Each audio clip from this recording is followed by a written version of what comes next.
اللہ الرحمن الرحیم۔ یہ 8 یا 9 جنوری سلطان راہی کی شہادت کا دن ہے۔ سارے لوگ کہہ رہے ہیں وہ قتل ہوئے۔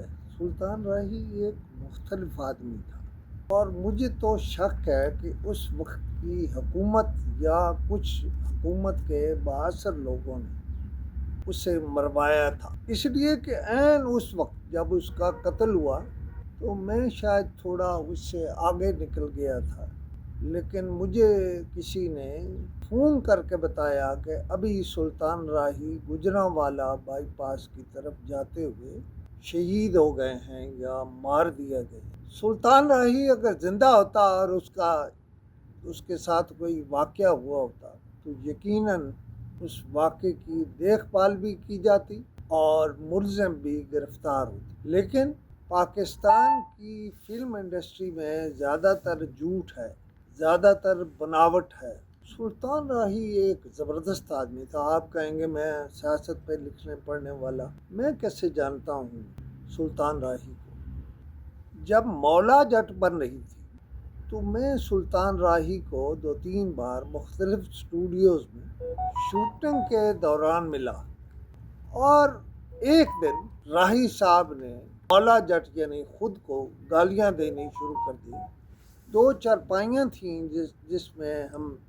جس پر ایک اسٹوڈیو میں بیٹھے ہوئے تھے، اور میرے ساتھ میرے دوست جناب فدا احمد کاردار بھی تھے۔ میں نے راہی صاحب سے پوچھا کہ میں کوئی آپ سے فرینک نہیں ہوں، لیکن یہ آپ نے اپنے آپ کو گالیاں دینی کیوں شروع کر دی؟ تو سلطان راہی صاحب نے مجھے کہا کہ اللہ نے میرا بھی کیا مقدر لکھا ہے کہ یہ جو سین آپ دیکھ رہے ہیں جو بن رہے ہیں، یہ جب فلم بن کے باہر آئے گی اور کئی لوگ بڑھ کے ماریں گے اور کئی لوگ اسے دیکھ کر لوگوں کو قتل کریں گے، تو میں دعا مانگتا ہوں اپنے رب سے کہ اے رب میرا روزی کا جو ذریعہ ہے اس کے اس حصے کو ختم کر دے۔ بہت باتیں ہوئیں مولا جٹ کے حوالے سے۔ میں یہاں ایک اور بات بتا دوں کہ اس کے فنانسر بعد میں بہت بڑے لوگوں نے جھوٹے انٹرویو دیے اپنی کارکردگی کے بارے میں۔ اس میں اصل پیسے میرے ایک دوست پرویز ڈار نے خرچ کیے۔ اچھا، وہ بھی ایک لمبی کہانی ہے کہ انہوں نے وہ پیسے کیوں خرچ۔ آج کل میں دیکھتا ہوں کہ ایک صاحب بڑے بنے ہوئے ہیں، مجھے ان کے بڑا بننے اور ان کو چھوٹا کرنے کی مراد نہیں ہے، لیکن وہ بہت سارے جھوٹ بول رہے، سچ نہیں بول رہے، جھوٹ بول رہے۔